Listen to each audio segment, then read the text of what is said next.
Assalamualaikum warahmatullahi wabarakatuh. Bismillahirrahmanirrahim. Alhamdulillahirabbil alamin wassalatu wassalamu ala sayyidina Muhammadin wa ala alihi washabihi ajmain amma ba'du.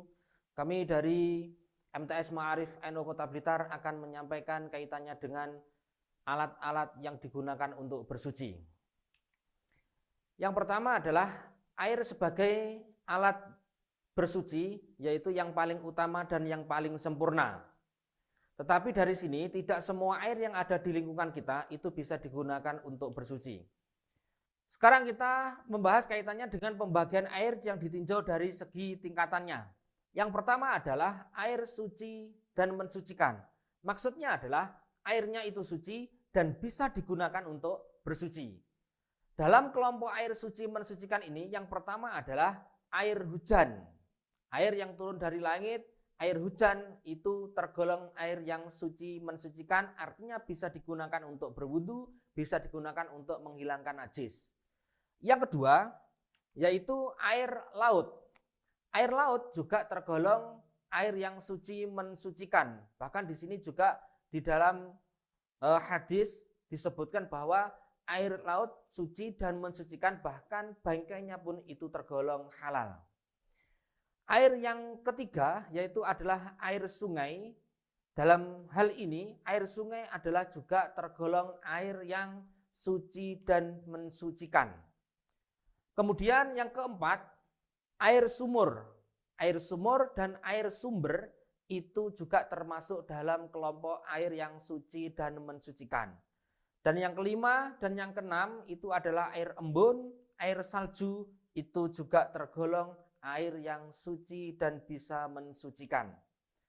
Yang kemudian, kelompok yang kedua adalah air yang suci tapi tidak bisa mensucikan. Maksudnya, airnya itu suci tetapi tidak bisa digunakan untuk bersuci, tidak bisa digunakan untuk berwudu, tidak bisa digunakan untuk menghilangkan najis. Dalam hal ini ada beberapa yang masuk di dalam kelompok air yang suci tapi tidak mensucikan. Yang pertama adalah air suci yang mensucikan, yang di situ bercampur dengan zat suci yang lainnya sehingga namanya bisa berubah. Seperti hal contohnya seperti ini. Semisal, ini adalah saya membawa air dari sumur atau laut atau air hujan yang di depan tadi disampaikan itu airnya yang suci dan mensucikan. Kemudian saya campur dengan air teh. Teh ini juga suci. Zatnya suci. Ini akan saya petunjukkan bahwa pemahamannya adalah ini air yang suci mensucikan. Semisal tadi salah satu dari yang bab pertama, saya campur dengan teh. Teh ini adalah zatnya suci. Nah, jadinya seperti ini. Ini yang awalnya tadi suci dan mensucikan, ketika bercampur dengan zat suci yang lainnya, menjadi airnya suci tapi tidak mensucikan. Yang kedua, air yang berasal dari tumbuh-tumbuhan atau buah-buahan itu juga tergolong air yang suci tapi tidak mensucikan. Semisal air kelapa, air perasan tebu, air perasan mangga, jeruk atau air mawar dan sebagainya. Itu airnya suci tetapi tidak bisa digunakan untuk bersuci. Yang ketiga, yang termasuk dalam kelompok air suci tetapi tidak mensucikan adalah air mustakmal. Adalah air yang bekas atau barusan bekas dari untuk digunakan untuk bersuci. Itu namanya air mustakmal. Statusnya adalah air suci tetapi tidak mensucikan manakala itu tergolong sedikit atau kurang 2 kula. Oke. Yang selanjutnya adalah air mutanajis. Air mutanajis dari sini pemahamannya adalah air sedikit yang terkena najis. Seperti contoh ilustrasinya seperti ini tadi, ada air yang suci mensucikan, entah itu air hujan, air sumur atau air laut, tetapi volumenya cuma sedikit. Dalam hal fikih kurang dari 2 kula.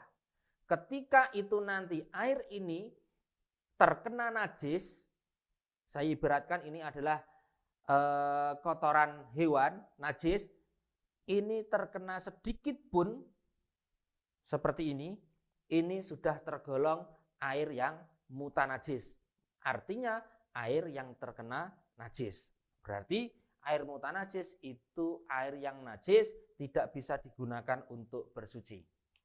Yang selanjutnya adalah benda yang bisa digunakan untuk bersuci, pengganti dari air apabila air tidak ada itu bisa menggunakan batu atau benda padat yang lainnya. Dengan ketentuan yaitu syaratnya sebagai berikut. Apabila batu atau benda padat yang lainnya bisa digunakan. 1. Menggunakan 3 buah batu atau yang mempunyai sisi dari lebih dari 3. Yang selanjutnya batu yang digunakan dapat membersihkan.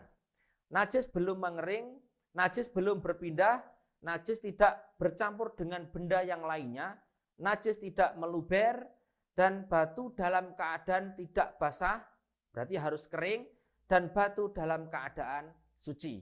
Itu adalah ketentuan yang selanjutnya secara perinci diperbolehkan menggunakan benda padat selain batu dengan syarat memiliki ketentuan 1. Benda itu harus suci, yang kedua padat dan kering, yang selanjutnya mampu menyerap, menghilangkan dan membersihkan, yang selanjutnya yang terakhir bukan benda yang dihormati atau benda-benda yang diistimewakan.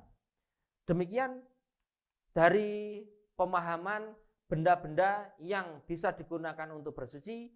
Semoga ada manfaatnya. Apabila ada kesalahan saya mohon maaf yang sebesar-besarnya. Akhirul kalam. Assalamualaikum warahmatullahi wabarakatuh.